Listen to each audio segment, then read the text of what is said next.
أعوذ بالله من الشيطان الرجيم بسم الله الرحمن الرحيم الحمد لله رب العالمين الرحمن الرحيم مالك يوم الدين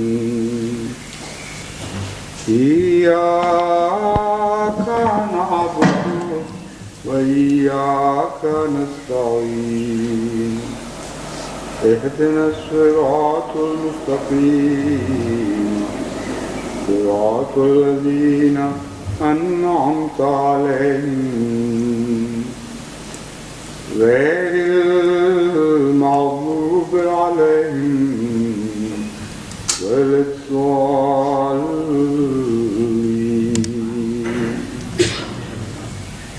يا أيها الناس اذكروا نعمة الله عليكم هل من خالق غير الله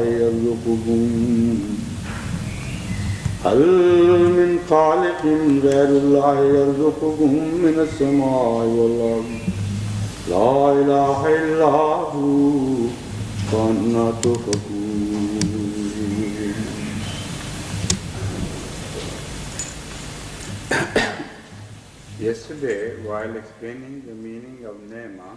Hier, en expliquant le terme Ni'ma, j'ai parlé à propos des choses qu'Allah nous a octroyées et j'ai ajouté que tout ce qu'Allah nous a octroyé est considéré comme une ni'ma, comme une faveur de la part d'Allah.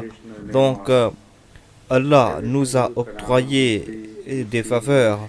Tout ce qu'Allah nous a octroyé, toutes choses matérielles ou spirituelles qui nous a été octroyées, sont considérées comme des faveurs, comme des grâces de la part d'Allah. Mais Allah présente aussi un autre aspect du ni'ma. De ce fait, Allah nous fait comprendre un autre ni'ma, le verset que j'ai choisi afin de les démontrer, et ce verset, c'est-à-dire le verset 4 du Surat Al-Fatir. Dans ce verset, Allah nous fait comprendre que tout ce qui nous a été octroyé est une faveur de la part de Dieu, mais il y a un autre aspect intéressant de la ni'ma. Et nous l'aurions raté si Allah lui-même n'en avait pas fait mention. Cet autre aspect est un ni'ma très important. La traduction de ce verset est: ô homme, souvenez-vous de la faveur d'Allah envers vous. Y a-t-il quel créateur autre qu'Allah qui pourvoit à vos besoins des cieux et de la terre? Donc, la source des ni'ma, des faveurs, est une seule. Vous n'avez pas à implorer différents dieux pour ces faveurs. Le fait que Dieu est unique est une grande faveur. Voilà le point intéressant. Et moi-même, quand j'ai lu ce verset, j'étais étonné comment le Saint-Coran mentionne ces détails infimes, ces subtilités, pour nous faire comprendre les détails de la création. Le Saint-Coran n'oublie rien. Vous n'allez pas voir ce point mentionné dans les autres foi, dans les autres religions. On ne considère pas comme l'unicité de Dieu comme une ni'ma, comme une faveur. Allah déclare: c'est une faveur de ma part, parce que vous n'allez pas devoir courir derrière des dieux imaginaires. Si c'était le cas, alors ce sera quelque chose de très difficile pour nous que de courir derrière des dieux pour les remercier. Donc, c'est un point très important que j'ai lu et je voulais le partager avec vous. Ensuite, il y a un autre verset: وَمَا بِكُمْ بِنِعْمَةٍ فَمِنَ اللَّهِ. Tout ce que vous possédez est une grâce de la part d'Allah. Allah déclare aussi: ثُمَّ إِذَا مَسَكُمُ الضُّرُّ فَإِلَيْهِ تُرْجَعُونَ.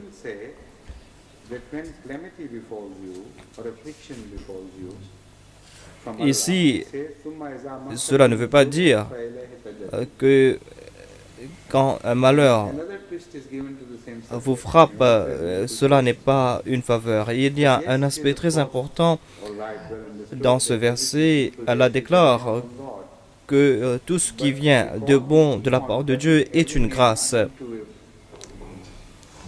Mais vous détournez ces ni'mas en les utilisant à mauvais escient. Donc, d'un angle, il y a une source de bénédiction qui découle de Dieu, et de l'autre côté, les gens détournent cette bénédiction et à travers cela, ils créent des problèmes et des afflictions. Mais est-ce que l'histoire s'arrête là? Il y a une autre faveur que Dieu a mentionnée dans le Saint-Coran. Il déclare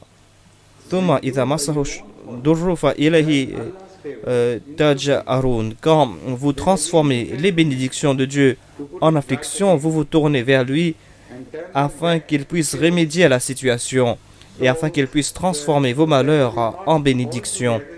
Donc, la bataille n'est pas perdue. Il y a quand même une échappatoire. Quand vous détournez les faveurs de Dieu, Allah est toujours gracieux et miséricordieux et il va corriger cette erreur de votre part et il va retourner cette faveur. Il va vous retourner cette faveur de nouveau. Mais des fois, il y a des limites. Une fois que vous avez dépassé les bornes, il n'y a plus machine arrière. On ne peut plus faire machine arrière. Quand Allah a pris la décision, vous ne pourrez plus rien arrêter. Vous ne pourrez plus rien faire. Et Allah déclare dans ce verset, vous devez tout le temps, vous dépendez tout le temps des grâces de Dieu, mais vous devez aussi prendre des précautions afin de ne pas pousser trop loin le bouchon. Vous ne devez pas considérer ces faveurs comme des choses naturelles, sinon vous allez commettre des erreurs et vous ne pourrez plus faire machine arrière.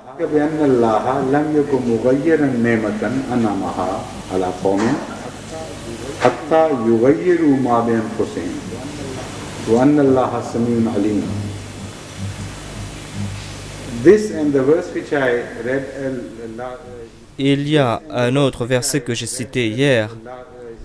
Ces deux versets font un couple sur le même sujet et vous devez comprendre tout le sujet à la lumière de ces deux versets. Allah déclare que un malheur vous attend quand vous transformez les faveurs d'Allah en malédiction.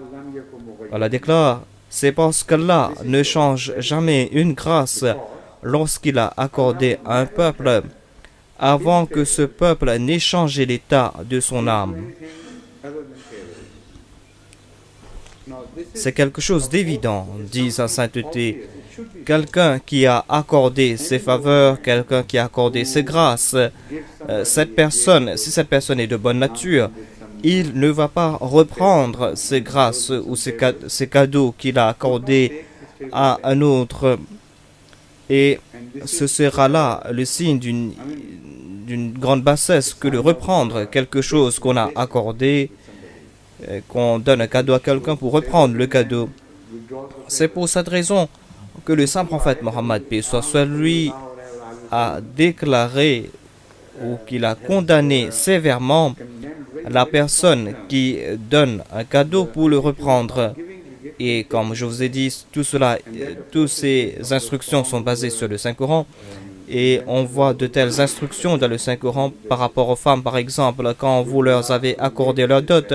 Et si vous vous divorcez de ces femmes, vous ne devez pas prendre la dot que vous leur avez accordée. Vous leur avez déjà donné la dot, alors vous n'avez pas le droit de reprendre la dot. Donc le Saint-Coran nous enseigne la magnanimité. Comment donc est-il possible qu'Allah reprend une grâce quand il nous l'a accordée? Mais une fois qu'Allah a démontré sa grâce en faveur de quelqu'un, il ne va pas reprendre cette grâce. il y a des changements dans le monde et tous ces changements ont démontré qu'il y avait des personnes qui étaient choisies, il y avait des personnes qui étaient récipiendaires des bénédictions divines. Mais ces personnes se sont ruinées et Allah a repris ses faveurs. Vous ne voyez que des ruines, les ruines de ces faveurs. Vous ne voyez plus ces faveurs parmi ces personnes. Donc, quel est le principe en jeu? Allah déclare: Allah ne change jamais une grâce lorsqu'il l'a accordée à un peuple avant que ce peuple n'ait changé l'état de son âme.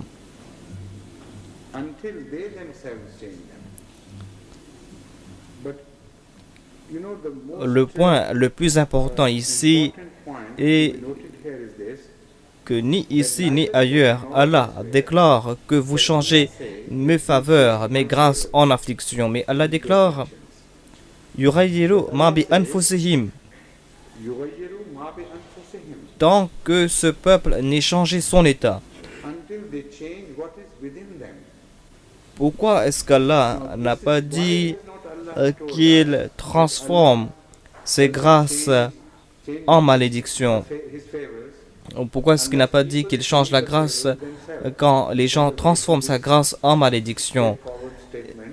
Il y a une toute petite bifurcation ici. Jamais il n'a été dit dans le Saint-Coran que Allah transforme ses faveurs tant que les gens transforment les faveurs de Dieu. Mais Allah déclare qu'Allah transforme ses faveurs quand les gens transforment ce qu'il y a à l'intérieur d'eux.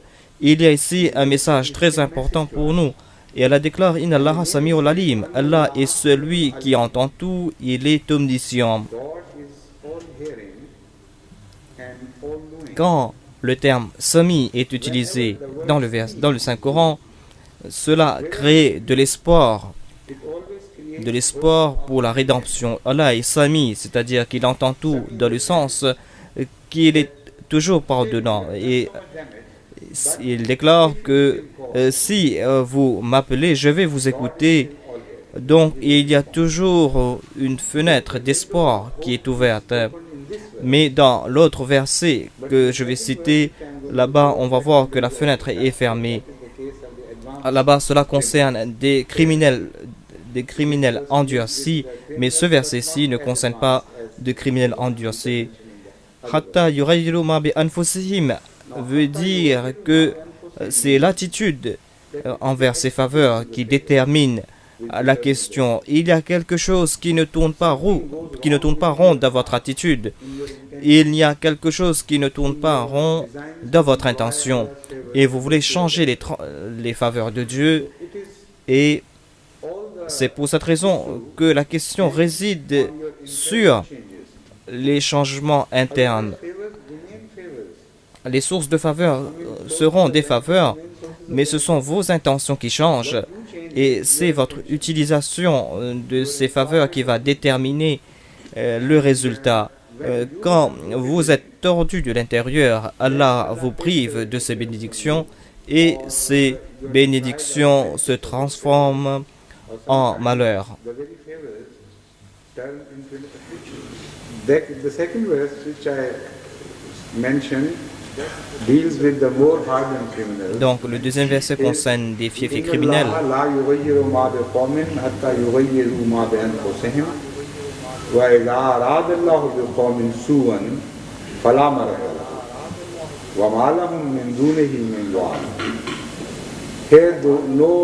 Ici, il n'y a plus de fenêtre de rédemption, il n'y a plus d'échappatoire. Une fois qu'Allah a décidé quelque chose en faveur de quelqu'un, quand il a déclaré qu'un peuple s'est détourné complètement et qu'ils ne pourront plus faire machine arrière, dans ce cas, Allah décide qu'à partir de maintenant, ces personnes ne retourneront plus. Ils seront punis sévèrement par Dieu. Une fois que Dieu a pris cette décision, il n'y a plus de rédemption pour ce peuple qui a traité les faveurs de Dieu à la légère. Ces personnes se sont moquées des faveurs divines. Et ensuite, au lieu de retourner en arrière, ils se sont rebellés ouvertement et ils se sont moqués, ils ont méprisé les faveurs divines. Dans de tels cas, Allah décide qu'à partir de maintenant, ce peuple n'a plus le droit d'exister et il va les annihiler complètement. Une fois qu'Allah ait pris cette décision, personne ne peut l'arrêter. Then nobody can stop it. Now it is the style of the Holy Quran. Le Saint-Coran, en mentionnant les principes, mentionne aussi les faits de l'histoire comme exemple. Le Saint-Coran mentionne aussi certains faits comme illustration afin de nous faire comprendre ces principes. Et Allah lit ces principes avec des faits historiques. Donc, on trouve un tel exemple So such an example is given dans la sourate An-Nahl about à propos du about peuple de Saba. Là, le Saint-Coran déclare Allahu mathalan qaryatan kanat aminatan mutma'innatan yatiha rizquha ragadan min kulli makanin فكفرت بأنعم الله فأذاقها الله لباس الجوع والخوف بما كانوا يصنعون ولقد جاءهم رسول منهم فكذبوه فأخذهم العذاب وهم ظالمون وكلوا مما رزقكم الله حلالا طيبا واشكروا نعمة الله إن كنتم إياه تعبدون. That is Nahl. C'était les versets 113 à 115 de la sourate An-Nahl, chapitre 16. Et Allah propose la parabole d'une ville qui jouissait de la sécurité et de la paix. Ses provisions lui parvenaient abondamment de toutes parts, mais elle nia les faveurs d'Allah.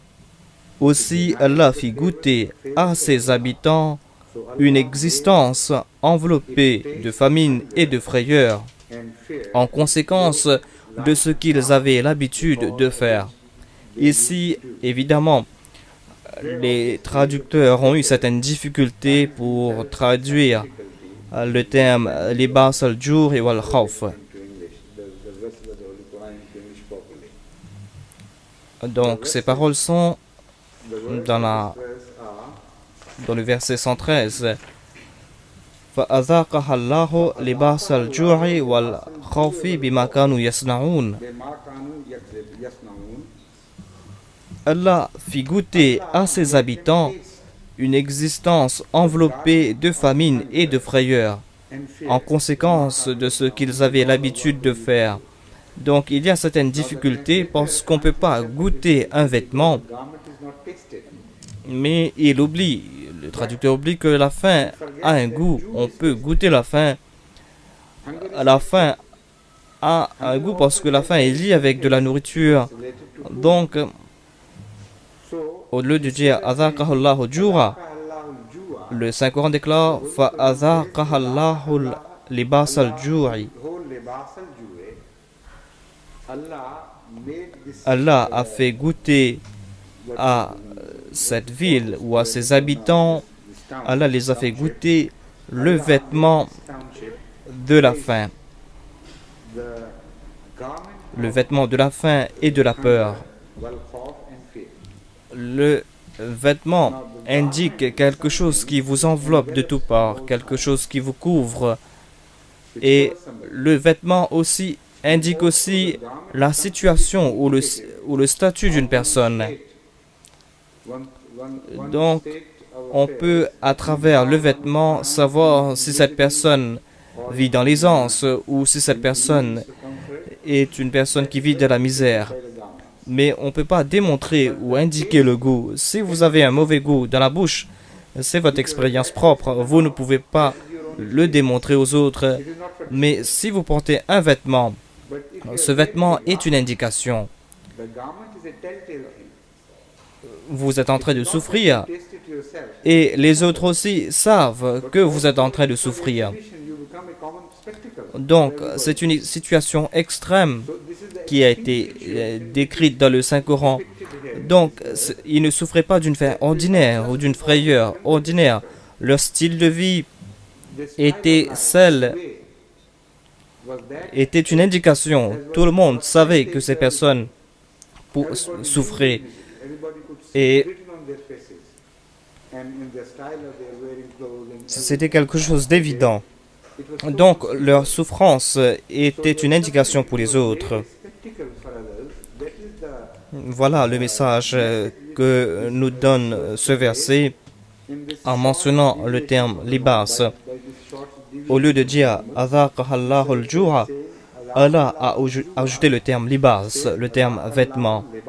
Ensuite, si elle avait dit Adhaqahallahu al-ju'a, cela pourrait signifier une fin transitoire comme une famine transitoire, une famine qui n'est pas permanente. Mais libas al-ju'a nous fait comprendre que cela devient un trait permanent. Cela veut dire que ces personnes souffrent de la faim en permanence. Leur faim ou leur famine n'était pas une phase transitoire, mais ils faisaient face à cette famine de façon permanente et ils ne pouvaient pas en sortir. Donc quand Allah décide de punir un peuple à cause de leur ingratitude, en conséquence de leur ingratitude, voilà les afflictions. Ces personnes souffrent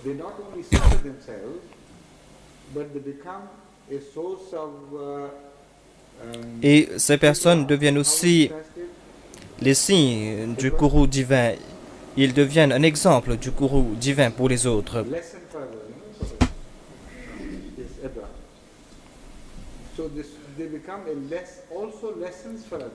Donc c'est un point très important pour nous ici.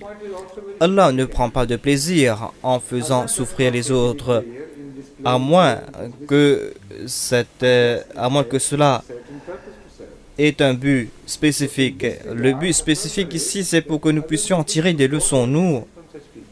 Et la raison pourquoi ils ont été soumis à cette humiliation n'est pas parce qu'ils ont rejeté les faveurs ordinaires. C'est pas parce qu'ils ont rejeté les faveurs matérielles de Dieu, mais le verset suivant nous explique pourquoi ces personnes ont souffert.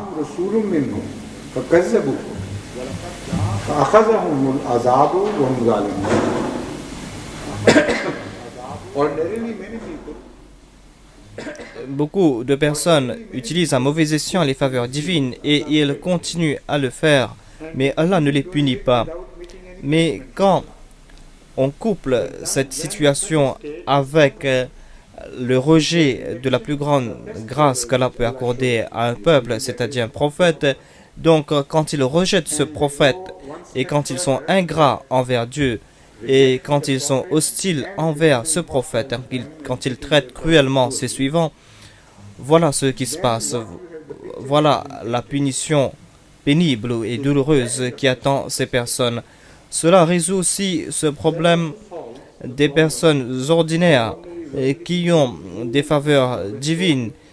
Et nous savons très bien que ces personnes ne respectent pas ces faveurs divines. Ils ne respectent même pas la personne, celui qui les a donné ces faveurs. Ces personnes ne sont pas punies par Dieu. Généralement, ces personnes ne sont pas punies comme nous le voyons ici dans ce verset. Donc ici, ce verset suivant, c'est-à-dire ce verset 114, résout le dilemme. Allah nous fait comprendre qu'en ce qui concerne la mauvaise conduite ordinaire, Allah peut vous pardonner. Allah ne peut vous pardonner, mais une fois que vous commencez à rejeter les faveurs divines, les faveurs spirituelles, alors il n'y aura plus de machine arrière. Ces personnes seront punies et punies sévèrement par Dieu.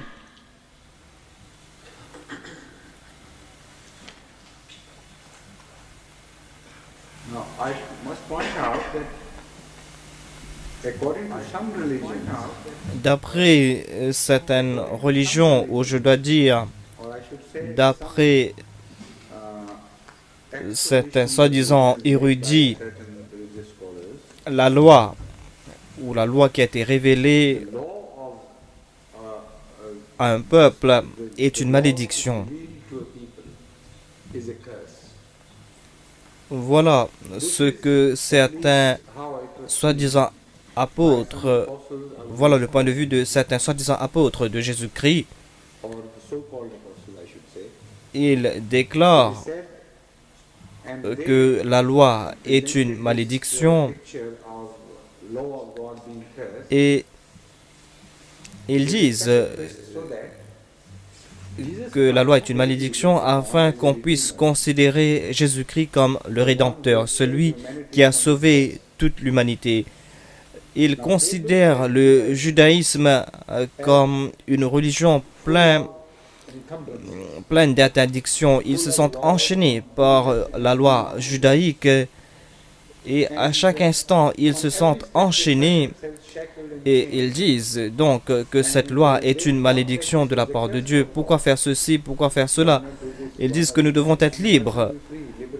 C'est pour cette raison qu'ils considéraient la loi judaïque comme une malédiction. Quand Jésus-Christ est venu, ils ont pensé que maintenant Jésus-Christ les a libérés de cette loi en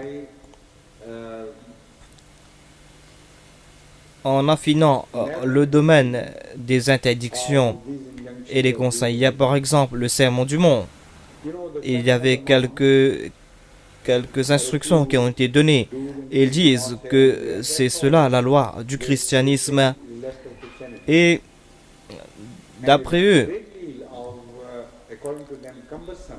Jésus-Christ s'est débarrassé des lois judaïques. Ce n'est pas complètement faux, dit sa sainteté. Il y a une certaine vérité dans leurs déclarations. Et c'est vrai que d'autres ont exagéré cette vérité, ils ont détourné cette vérité. Le Saint-Coran nous fait comprendre que Jésus-Christ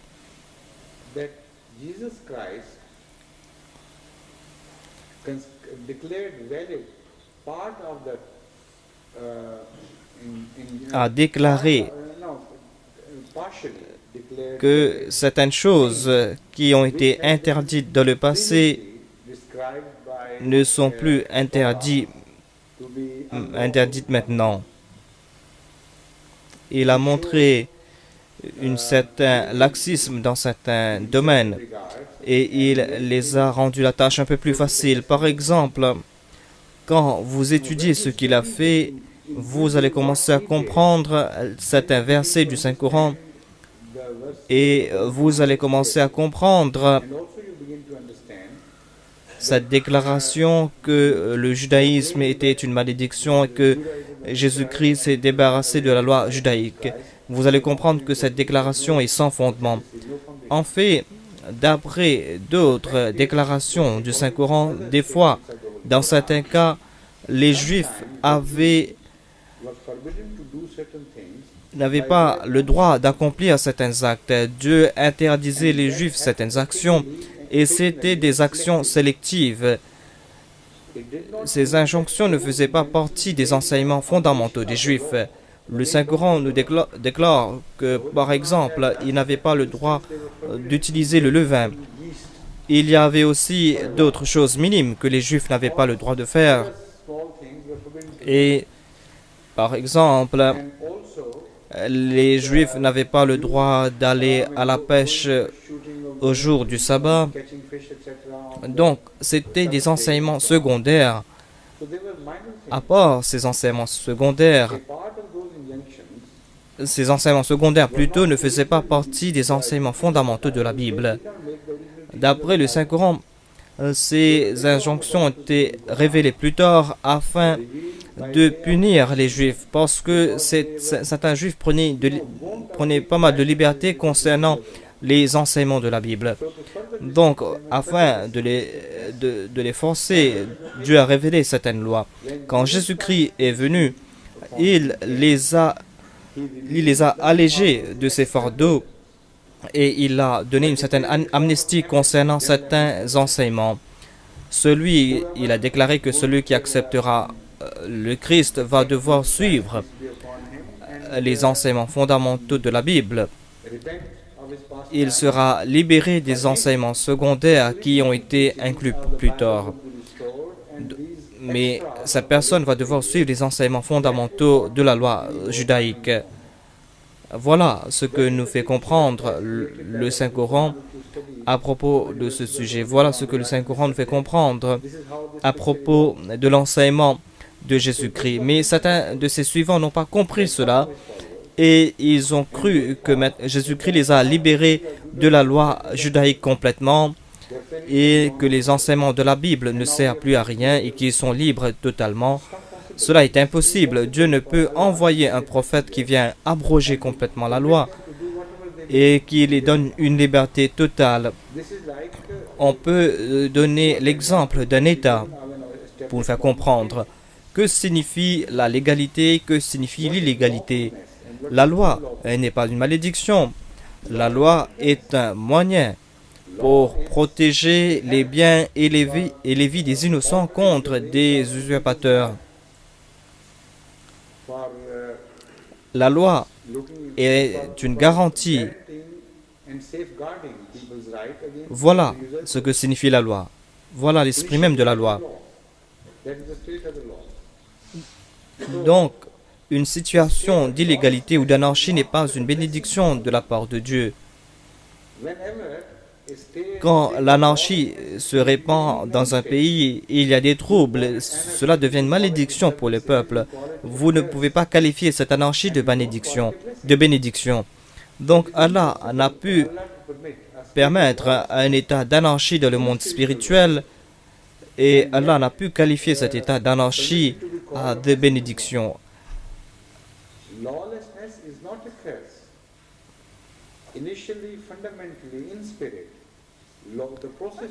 La loi, en fait, est une bénédiction de la part de Dieu, mais quand est-ce que cette loi devient lourde à suivre? Cela se passe quand il y a des fauteurs de troubles qui ne s'arrêtent pas. Et il y a ces personnes qui ne font que créer des problèmes pour les autres. Et pour ces personnes, on doit prendre des mesures draconiennes temporaires. Et quand ces personnes se réforment, quand la situation change, on peut enlever ces mesures draconiennes. Vous pouvez voir cela dans l'histoire de la colonisation. Là où se trouvaient les puissances coloniales, dans certains cas, il y avait des tribus endurcies, des personnes qui ne voulaient pas suivre des règles ou des lois. Et tout le temps, ils violaient les règles et ils ne se souciaient guère de la loi. C'est pour cette raison que les puissances coloniales imposaient des lois draconiennes afin que ces gens ne puissent plus se soustraire à certaines règles. Des fois, par exemple, pour protéger une seule loi, on a dû inventer tout un arsenal répressif autour de cette loi. Hadrat Mian Bashir Ahmad Sahib a mentionné un incident de ce genre à Sargodha. C'était durant le British Raj, durant le règne de l'Empire britannique en Inde. Il a déclaré qu'il y avait un colonel britannique qui avait pas mal de difficultés concernant le brigandage. Les brigands s'attaquaient à tout, s'attaquaient aux biens de l'État, aux biens des gens. Et à chaque fois, ils prenaient des mesures draconiennes. Et au lieu d'accorder le bénéfice du doute aux criminels, ils accordaient le bénéfice du doute à la loi. C'est-à-dire qu'ils arrêtaient toute personne qui était soupçonnée. On arrêtait ces personnes et on les punissait, même si on avait le moindre soupçon contre ces personnes. Mais ces personnes ne s'arrêtaient pas. Ils pouvaient quand même s'échapper. En fin de compte, il a pu arrêter certains chefs et il a déclaré qu'à partir de maintenant, la loi n'existe plus. La loi n'existe plus de votre part et la loi n'existe plus pour moi. Donc faites ce que vous voulez faire. tant que je suis ici, pour moi, il n'y a plus de loi parce que la loi n'existe pas pour vous. Donc, je vais punir celui que je veux. Donc, des fois, voilà la situation. Et cela se passe aussi dans le monde religieux. Les lois sont créées non pas comme une malédiction, mais comme une bénédiction. Mais il y a des criminels endurcis qui violent ces règles. Et c'est pour cette raison que Dieu prend des mesures draconiennes afin que le crime ne se répand pas. Mais quand les gens ignorent ces mesures, quand la punition descend du ciel, la loi ne sert à rien. Dieu va décider que ce peuple doit détruire. Et vous voyez des destructions totales, vous voyez Sodome et Gomorrhe, vous voyez des guerres mondiales. Ce sont là les situations d'anarchie. Et dans ces états, dans cette situation, Allah va déclarer que vous allez vous punir vous-même. Il n'y aura personne pour vous protéger de la colère divine. Il n'y aura personne pour vous accorder le salut dans de telles situations. Allah déclare « Inna Allaha shadidul iqab » Une fois que vous avez rejeté les faveurs divines en changeant ce qui est à l'intérieur de vous, vous ne pourrez plus rien faire.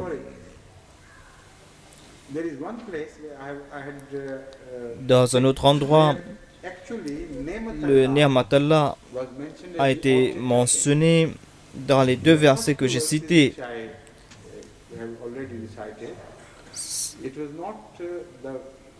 Le Ni'ma n'a pas été changé. Ce qui était à l'intérieur d'eux a changé et ils ont été punis. Mais dans ce verset-ci, Allah mentionne une autre situation.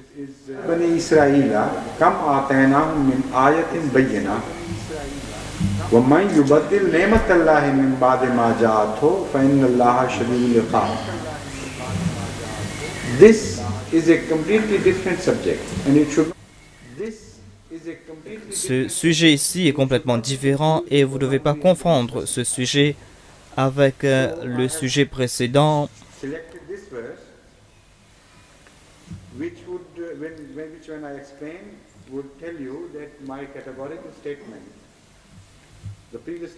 Et en ce qui concerne la nerba, c'est-à-dire la faveur divine, cette faveur ne change pas, ce sont les gens qui changent.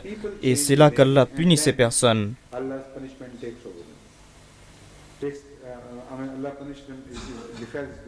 Mais ici, apparemment, il y a une petite bifurcation. Le Saint-Coran déclare « Demandez aux enfants d'Israël combien de signes manifestes nous leur avons donné. »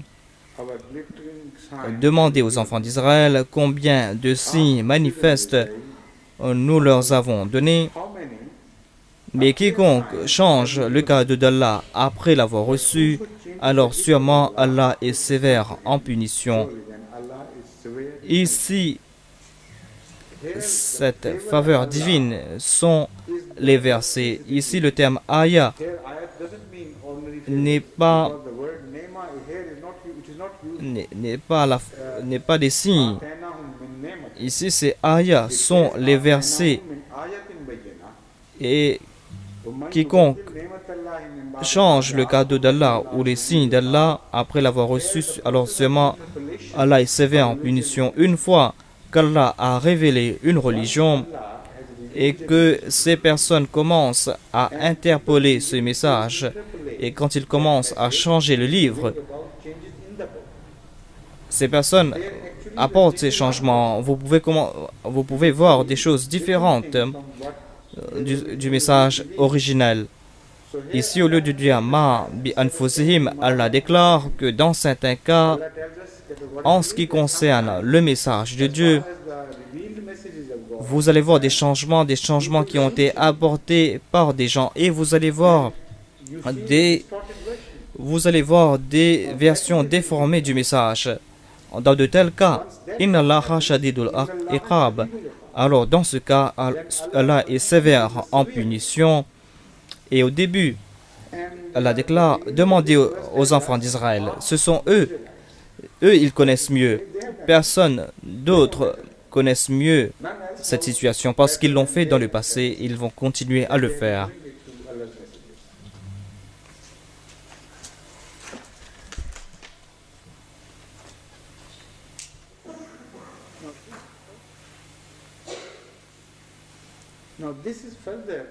Et Allah a déclaré que quand ils transforment cette faveur, ils changent le message de Dieu et leur foi se transforme en rébellion, leur foi se transforme dans le rejet des prophètes.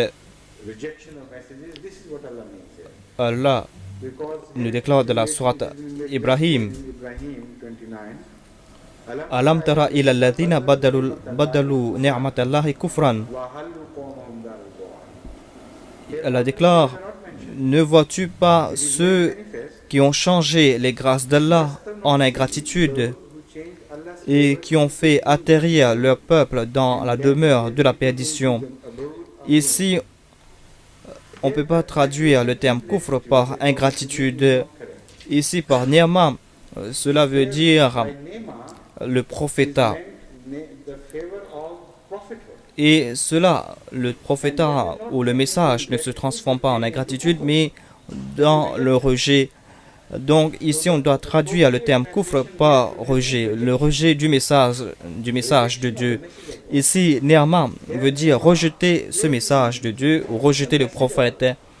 Donc, quand les gens vont aussi loin que de changer le message de Dieu, dans de telles situations, ils transforment la foi en kufr, ils transforment la foi en mécréance et tout le message est détruit, tout le message est détourné. C'est le plus grand crime qu'on peut commettre par rapport aux faveurs divines. C'est pour cette raison qu'Allah déclare. Now again, this is very interesting. Le verset déclare que les chefs font atterrir leur peuple dans la demeure de la perdition. Donc, ils ne détruisent pas eux-mêmes, mais ils détruisent le peuple entier qui va les suivre.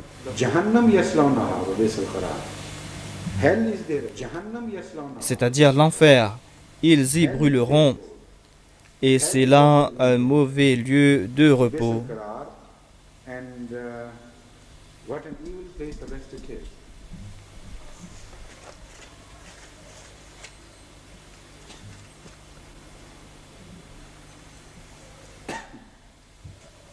You're giving time, aren't you?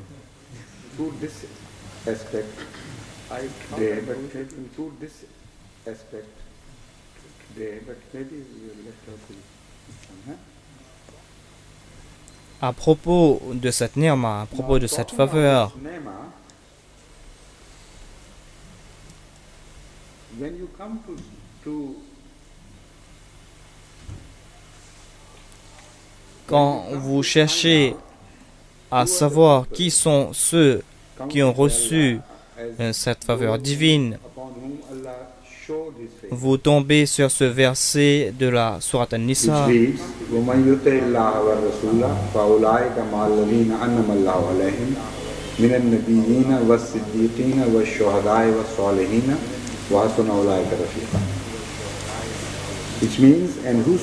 qui déclare « Et quiconque obéit Allah et son messager, et ce messager, c'est-à-dire le saint prophète Mohammed, paix soit sur lui,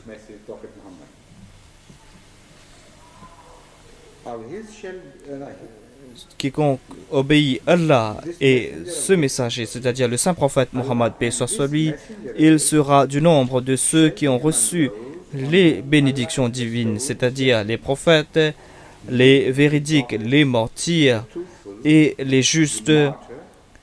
Et c'est là une compagnie excellente. Quand nous lisons à propos des faveurs divines ailleurs, nous arrivons à la conclusion évidente que tout ce ou toute chose qui a été créée est le récipiendaire des faveurs divines. Même le monde inanimé qui n'est pas conscient des grâces divines, ce monde inanimé est récipiendaire de ces grâces divines. Donc cette liste doit être très longue. Mais quand vous arrivez à cette liste de ceux qui ont reçu ces faveurs divines, vous voyez que 4 groupes de personnes ont été mentionnés. C'est-à-dire, il y a les prophètes, les siddiqines, les shuhada et les salihin. Ceux qui ont été présentés dans ce verset. Pourquoi est-ce qu'Allah a laissé les autres? J'ai déjà mentionné cela hier parce que la plus grande grâce ou la vraie grâce, c'est la grâce spirituelle. Allah utilise les moyens matériels afin de les pousser vers le monde spirituel. C'est comme si pour les préparer à accepter cette grâce spirituelle. Il y a des grâces innombrables de Dieu et toutes ces grâces innombrables et matérielles de Dieu sont dédiées à ces personnes pieuses. Toutes ces grâces ont été créées pour ces personnes. Et nous avons d'autres évidences à ce propos dans le Saint-Coran. Et l'on comprend que toutes les bonnes choses, en fait, ont été créées pour les gens pieuses, pour ceux qui sont choisis par Dieu. Les autres aussi en profitent. Donc, si vous voulez être parmi ceux pour qui les grâces divines ont été créées, vous devez vous trouver dans ce groupe, dans ces 4 groupes mentionnés. Donc, quiconque ne peut pas être parmi les salihin aux yeux d'Allah, par la définition d'Allah, alors cette personne est en train d'usurper les faveurs divines et il n'est pas quelqu'un d'apte pour utiliser ces faveurs divines parce que ces faveurs n'ont pas été créées pour lui. Dieu a créé ces faveurs pour 4 groupes de personnes, les nabis, les siddiq, les shahids et les salih. Donc le premier critère pour mériter les faveurs divines est d'être un salih.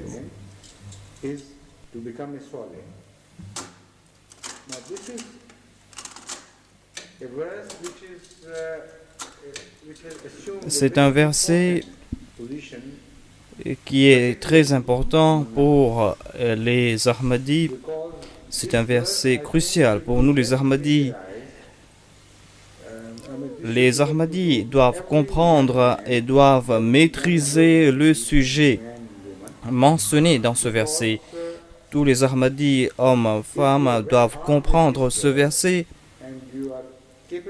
Parce que si vous maîtrisez ce verset et si vous pouvez utiliser ces versets dans vos débats avec les non-Ahmadis, alors par la grâce d'Allah, vous n'aurez pas de difficultés, vous n'aurez pas besoin d'autres armes. Cette arme va vous suffire. Le Messie promis lui-même a mentionné ce verset et il a déclaré que ce verset est l'arme la plus redoutable entre les mains des Ahmadis et c'est une arme qui peut subjuguer les ennemis d'un Ahmadi, c'est-à-dire les mullahs. Le Messie premier a lié ce verset avec la prière Ihdina sirat al-mustaqim, sirat al-ladhina an'amta alayhim. La sourate al-Fatiha nous enseigne cette prière. Oh Allah, accorde-nous ou guide-nous sur le droit chemin, le chemin de ceux à qui tu as accordé tes faveurs. Mais ici, cette voie est indéfinie. Voilà ce que déclare le Messie premier d'Islam. L'on doit connaître qui sont ces personnes qui sont mentionnées de la sourate al-Fatiha, ceux qui ont reçu la grâce divine. Donc, le Saint-Coran doit nous démontrer qui sont ces personnes. Sinon, nous serions dans l'obscurité. Donc, le Messie premier d'Islam a déclaré que c'est dans ce verset, c'est-à-dire dans le verset 70 de la sourate An-Nisa, qu'Allah a décrit qui sont ceux qui reçoivent les faveurs. Ce sont tout d'abord les prophètes. Ils sont parmi les siddiq. Le terme siddiq est traduit comme véridique.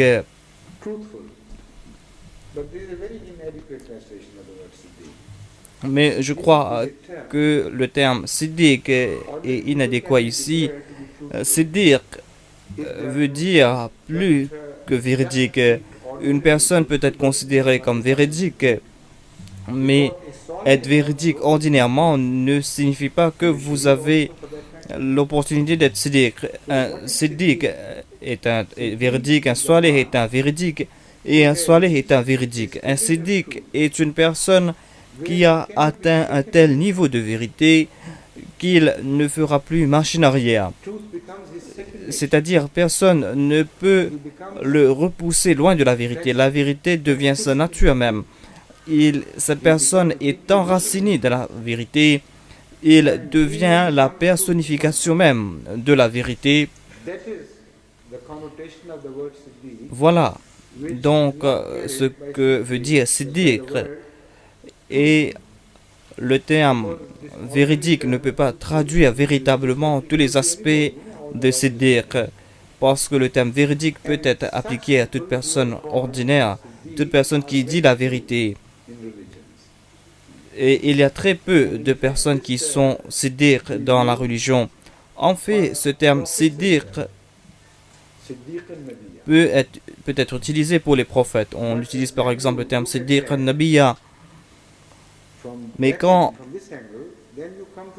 vous regardez ce verset d'un autre angle, vous commencez à réaliser que tous les termes qui sont utilisés peuvent être appliqués aux prophètes.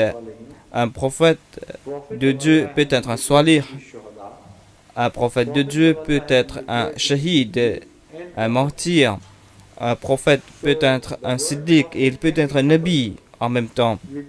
Donc, le terme prophète peut être couplé avec ces 4 attributs qui ont été mentionnés ici dans ce verset. Pourquoi cela? Je vais me tourner vers ce sujet plus tard, mais tout d'abord, je vais présenter ce verset à la lumière du verset Khatam al-Nabiyyin. D'après les non-Ahmadis, le terme Khatam al-Nabiyyin veut dire celui qui est venu nous débarrasser de la plus grande grâce qu'Allah nous a accordée. C'est lui, celui après qui vous pouvez avoir les grâces divines, ou vous allez recevoir ces grâces divines, mais vous n'allez pas recevoir toutes les grâces divines. À partir de cet instant, c'est-à-dire après le Khatam al-Nabiyyin, vous n'allez pas jouir de la plus grande grâce, mais vous allez jouir des 3 grâces divines inférieures. Voilà le message qui est déduit par les musulmans non-ahmadis de ce verset Khatam al-Nabiyyin. Donc, cela dépeint une image très ignoble de la sainteté du saint prophète Mohammed sallallahu alayhi wa sallam, qu'Allah nous en préserve, parce que quand vous comparez cette situation qui va découler après la venue du saint prophète Mohammed, paix soit lui, si vous comparez cette situation avec la situation d'avant la venue du saint prophète, paix soit lui, vous allez comprendre à quel point cette image qui est présentée par les non-Ahmadis est horrible. Ils disent qu'avant le saint prophète, paix soit lui, il y a 124 000 prophètes qui sont venus. Et aucun de ces 124 000 prophètes a retenu cette grâce du prophétat de son peuple. Vous pouvez regarder par exemple l'exemple de Moïse. Quand Moïse est décédé, il a laissé ouvert cette porte, c'est-à-dire qu'un de ses suivants peut atteindre le statut de prophète. Quand David est décédé, c'est la même chose qui s'est passé. Quand Salomon est décédé, il a laissé ouverte la porte du prophétat. Voilà ce qui s'est passé depuis le prophète Adam jusqu'au prophète Mohammed, paix soit lui. D'après les musulmans non-Ahmadis, quand le Khatam al-Nabiyyin est venu, quand le saint prophète Mohammed, paix soit lui, est venu, il est venu terminer le plus grand honneur qu'Allah peut nous donner. Khatam veut dire celui qui vient terminer, et Nabiyyin, c'est la plus grande grâce qu'Allah peut nous accorder. Donc, ils disent que c'est là un très grand tribut qu'on a payé au saint prophète, paix soit lui. Quand vous regardez cela dans le contexte où le verset Khatam an-Nabiyyin a été utilisé, vous serez horrifié davantage parce que le contexte est Ma kana Muhammadin aba ahadim min rijalikum walakin rasulallahi wa Khatam an-Nabiyyin. C'est-à-dire, les ennemis du saint prophète, paix soit lui, déclarent que le saint prophète décédera sans aucun descendant. Il n'a pas de fils. Donc, dans l'Arabie, on considérait cela comme un très grand déshonneur que de mourir sans descendant ou mourir en laissant derrière que des filles. Il qualifiait cela d'abtar, celui qui n'a pas de descendance. Donc voilà l'allégation qu'on a soulevée contre le saint prophète Mohammed sallallahu alayhi wa sallam, et ce verset de Khatam an-Nabiyyin est en train de réfuter cela. Allah déclare, oui, on est d'accord qu'il n'est pas le père, il n'est pas le père d'homme de votre catégorie. Il n'est pas non plus le père d'aucun prophète, le père spirituel d'aucun prophète. Il n'aura pas de fils spirituel non plus. Donc, vous avez mentionné un de ses défauts, nous sommes en train de mentionner un autre de ses défauts. C'est choquant, dit sa sainteté.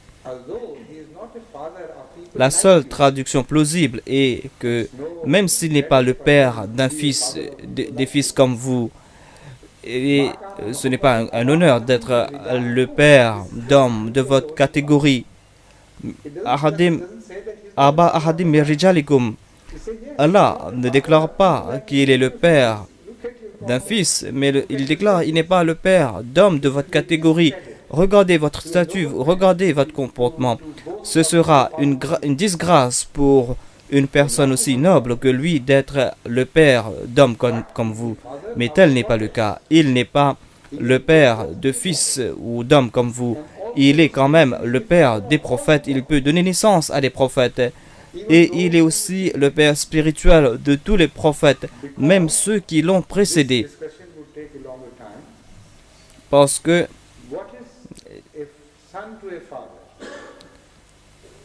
que veut dire être le père d'un fils?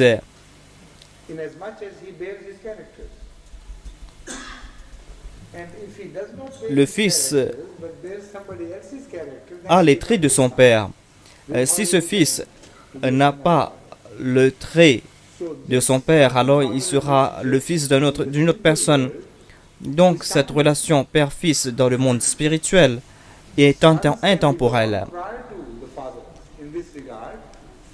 Les fils peuvent venir avant le père si ces fils portent les traits de caractère de leur père.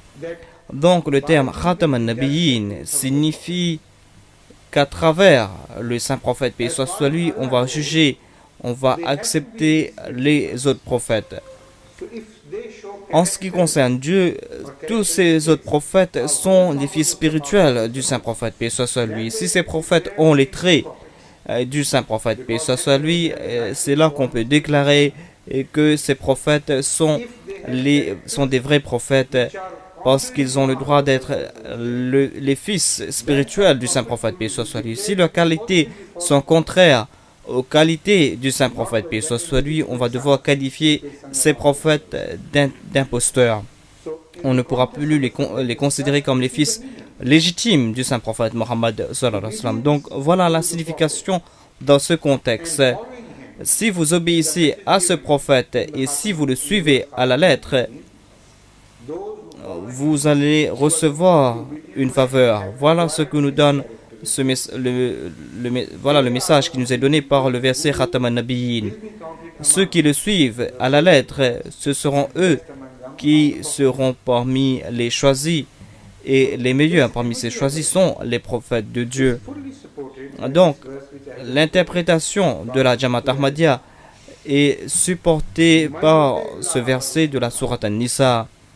وَمَنْ يُطِعِ اللَّهَ وَرَسُولَهُ فَأُولَٰئِكَ مَعَ الَّذِينَ أَنْعَمَ اللَّهُ عَلَيْهِمْ.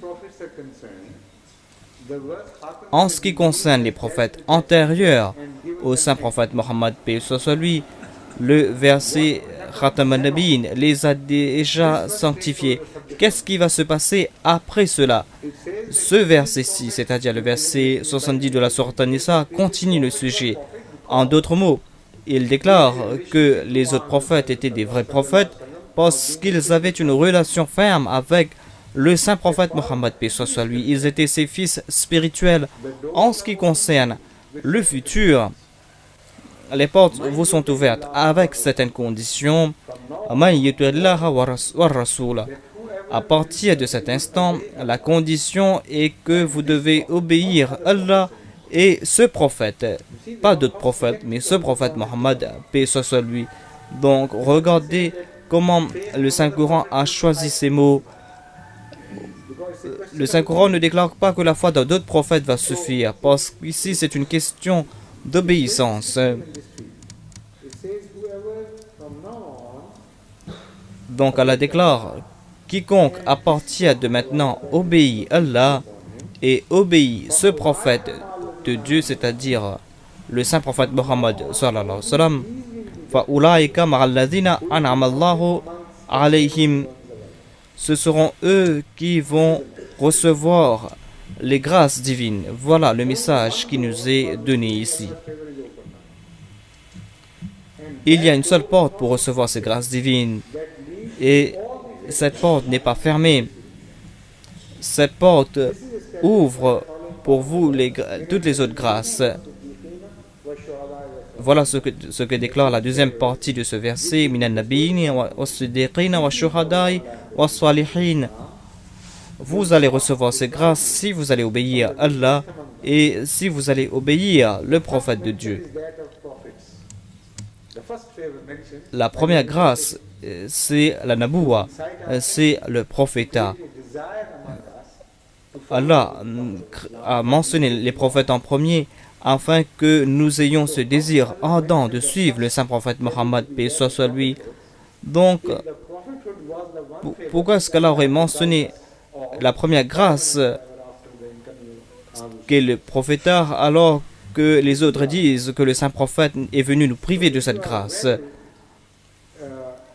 Donc, si vous comprenez ce verset et si vous maîtrisez tous les aspects de ce verset, vous allez pouvoir présenter cela contre les non-Ahmadis. Les non-Ahmadis ont créé certains pièges et celui qui ne maîtrise pas ce verset complètement pourra tomber dans les pièges de ces mots-là. C'est pour cette raison que je dois m'appesantir dessus.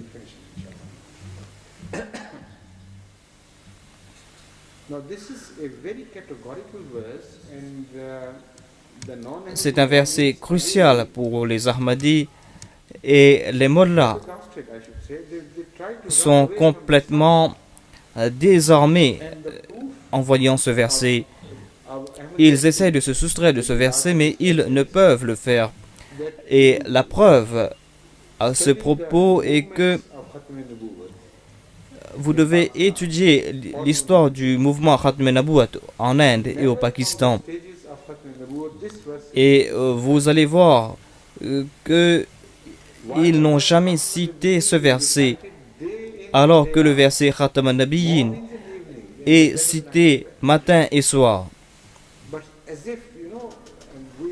Mais jamais ils ne citent ce verset. C'est comme si ils ont été charmés par un serpent et qu'ils ne peuvent rien faire.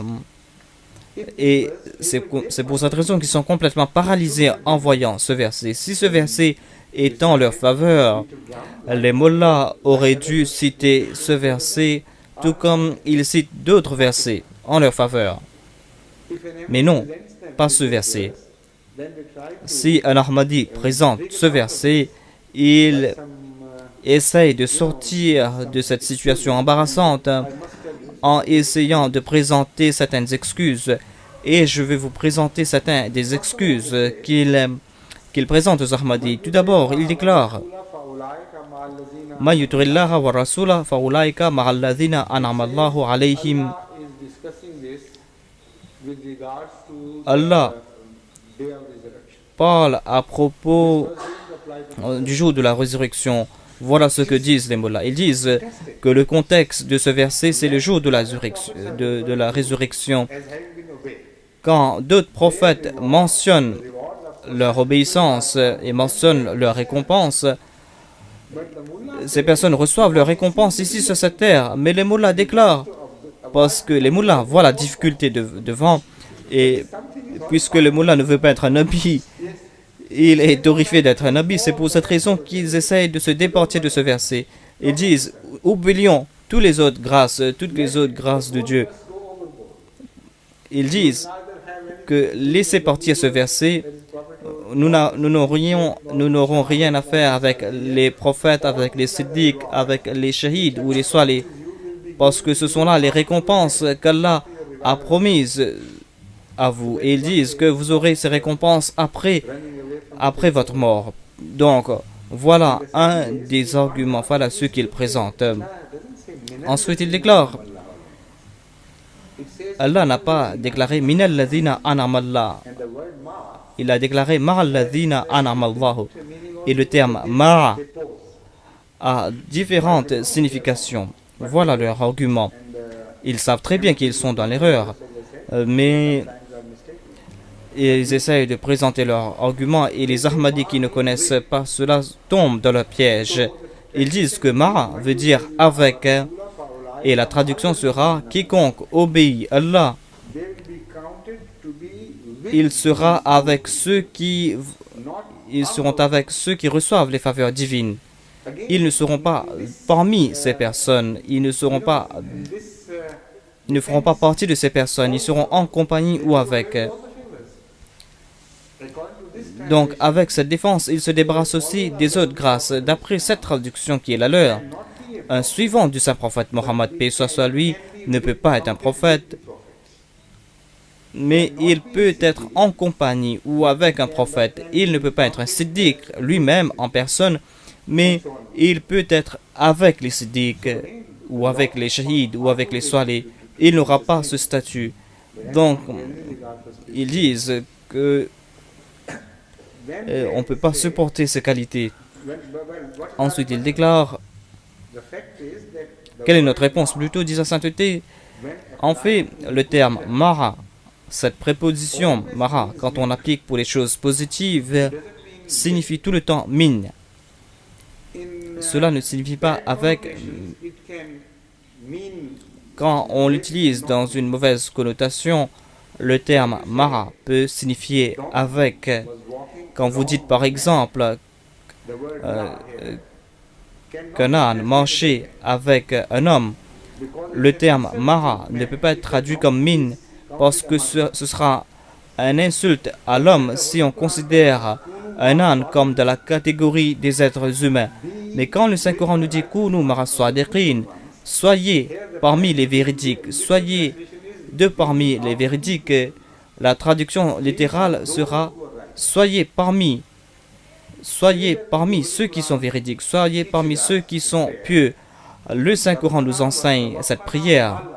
Rabbana wa tawaffana ma'al abrar. Ou Allah, compte-nous parmi, d'après les non-Ahmadis, la traduction sera fais-nous mourir quand un pieux est en train de mourir. Quand tu fais décéder un pieux, parce que leur traduction de Tawafana Malabrar, ou Allah, ne nous fait pas mourir quand nous sommes pieux, mais prends notre souffle, prends notre vie quand une personne pieuse est en train de mourir. Quelle traduction est-ce? Cela demande sa sainteté. C'est complètement futile, parce que le terme Mara peut être traduit par min, c'est-à-dire deux parmi, et le terme Mara peut être traduit par le terme avec. quelqu'un qui est avec vous physiquement, mais quelqu'un qui ne jouit pas de votre statut. Donc, quand on ne traduit pas le terme mara comme statut, ce sera un insulte pour celui à qui on applique cette connotation. Quand vous dites par exemple, comme si vous êtes en train d'abaisser la personne, quand vous dites qu'un chien marchait avec son maître en utilisant le terme mara, la traduction sera qu'il n'appartient pas à la catégorie des êtres humains, il appartient à une espèce inférieure. Donc, il est en train de marcher avec son maître physiquement. Mais quand on dit qu'un fils marche avec son père, cela signifie qu'il appartient à cette catégorie d'êtres humains. Zayd est en train de marcher avec son peuple. Cela ne signifie pas qu'il n'est pas parmi la catégorie des êtres humains. Donc, en disant que Mara signifie une autre personne, une personne qui n'appartient pas à la catégorie des personnes mentionnées, alors ce sera un très grand insulte pour les suivants du saint prophète, paix soit sur lui. Comme si ils ne pourront pas parmi ces choisis, c'est comme s'ils sont en train de marcher en compagnie de ces personnes alors qu'ils ont une autre entité qui leur est propre. Mais moi, je le déclare, attendez un instant. Le terme Mara a été défini lui-même par ce verset. Quand Allah mentionne ces personnes, Allah ne déclare pas Mahal Nabiyina, mais Allah déclare Mina Nabiyina. Donc la traduction sera Mahal Ladina An'amallahu alayhim, c'est-à-dire parmi les prophètes, parmi les siddiq, parmi les shahids et parmi les salih. Donc le terme min utilisé ici ne leur laisse pas de choix, c'est-à-dire qu'ils doivent considérer les suivants du saint prophète, paix soit sur lui, comme faisant partie d'une des catégories des quatre groupes de personnes, soit qu'il va appartenir dans la catégorie la plus inférieure, qui est le salihin, mais un musulman doit appartenir à une de ces quatre catégories. Et Allah n'a pas fermé la porte. Et un musulman peut atteindre, ou peut-être peut avoir un de ces quatre statuts s'il suit à la perfection le saint prophète Mohammed, paix soit sur lui.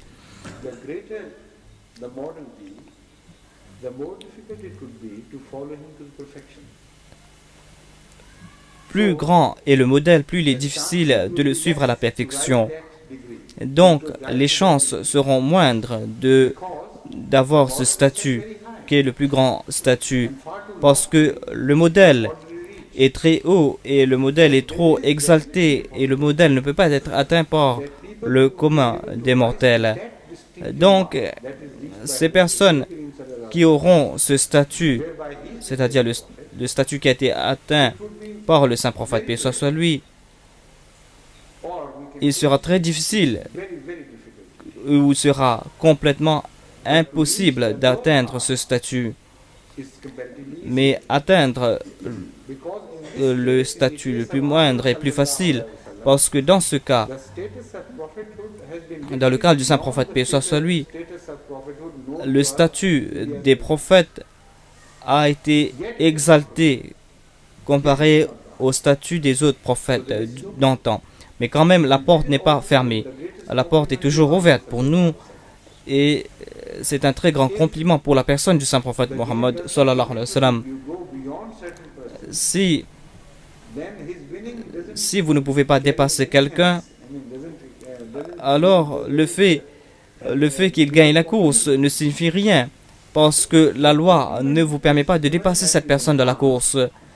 Vous aurez le compliment quand la course est ouverte, quand n'importe qui peut dépasser l'autre, mais malgré ce défi ouvert, on déclare que personne ne pourra dépasser ce champion. Donc, ce verset nous ouvre ces possibilités, c'est-à-dire que la porte pour le prophétat est ouverte, mais le niveau établi par le saint prophète Mohammed, paix soit sur lui, est si exalté et ce statut est si difficile à atteindre que les gens ordinaires ne pourront pas l'atteindre. Et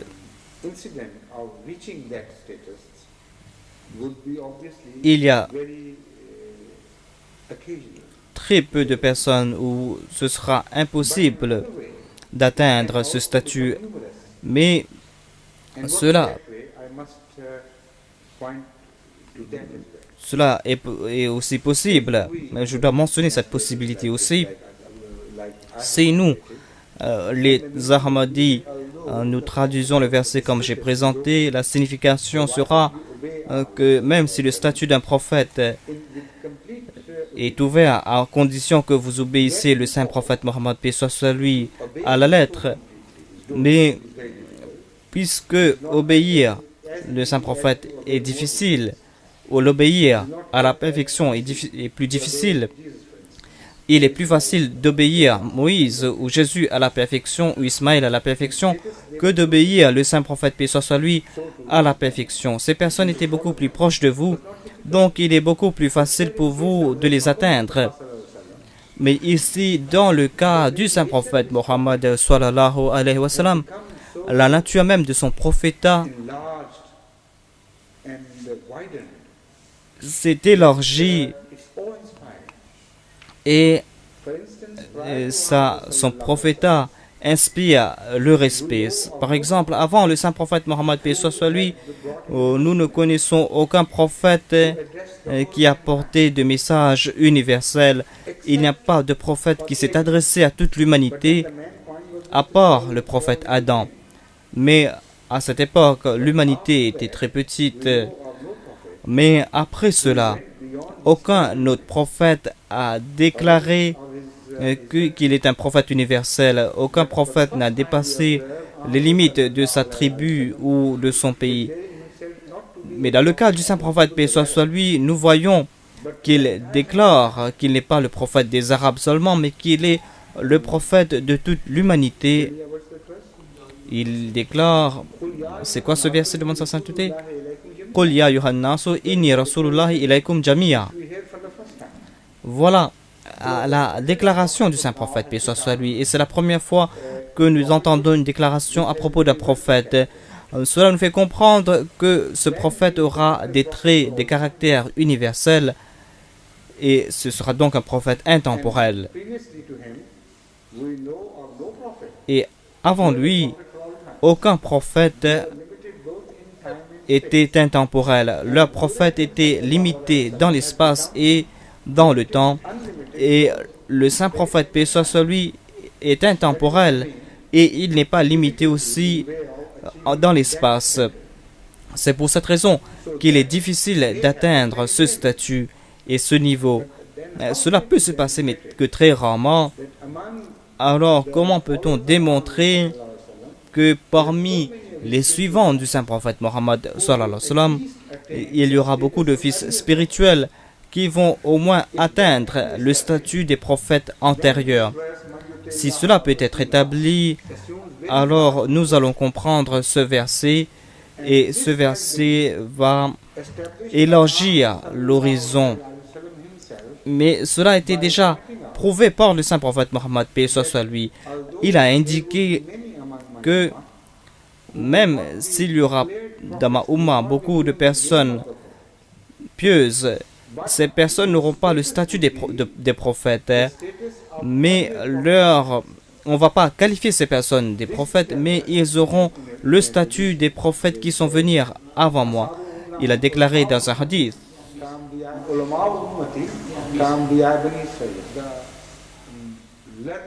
les ulémas, les érudits de ma communauté sont comme les prophètes des enfants d'Israël. Les prophètes israélites avaient le statut de prophète parce que le prophétat à cette époque était limité dans le temps et dans l'espace. Donc, si ces personnes étaient pieuses pour avoir ce statut, ils auraient été choisis comme prophètes et ils auraient une mission temporaire pour un peuple spécifiques. Mais si après le saint prophète, paix soit sur lui, ses suivants accomplissaient les mêmes tâches, ces personnes n'auraient pas de statut universel. Si ces personnes essayaient d'atteindre le statut des prophètes antérieurs, Dieu n'allait pas les qualifier de prophètes techniquement. Donc tout ce qu'ils auraient reçu sera le statut des prophètes antérieurs, mais ils n'auront pas cette tâche de prophète et n'auront pas cette mission de prophète. Voilà donc ce que nous fait comprendre ce hadith. Ka Anbiya'i Bani Israël, ils vont ressembler aux prophètes des enfants d'Israël, mais ils ne seront pas considérés comme des prophètes. Donc je crois que le saint prophète Mohammed sallallahu alayhi wa sallam avait reçu 124 000 prophètes comme ses subordonnés. Et ses suivants avaient des qualités si sublimes que s'ils avaient vécu avant le saint prophète Mohammed, paix soit sur lui, Dieu aurait choisi ces personnes comme des prophètes. C'est un très grand compliment à cette Ummah. Et maintenant, on tire ce compliment de ce verset. وَمَنْ يُطِعِ اللَّهَ وَالرَّسُولَ فَأُولَٰئِكَ مَعَ الَّذِينَ أَنْعَمَ اللَّهُ عَلَيْهِمْ مِنَ النَّبِيِّينَ وَالصِّدِّيقِينَ وَالشُّهَدَاءِ وَالصَّالِحِينَ. Donc, c'est un verset qui élève le statut du peuple du saint prophète Mohammed, paix soit sur lui. Tout ce qu'ils ont pu acquérir avant dans le monde spirituel, avant le saint prophète, paix soit sur lui, a été répété dans le cas du saint prophète, paix soit sur lui, et il a poussé ces qualités à leur apogée. Un nouveau monde a été créé, un nouveau monde a été copié, et le saint prophète a poussé les niveaux de ces qualités, alors que ces qualités étaient restées quelque part en arrière auparavant.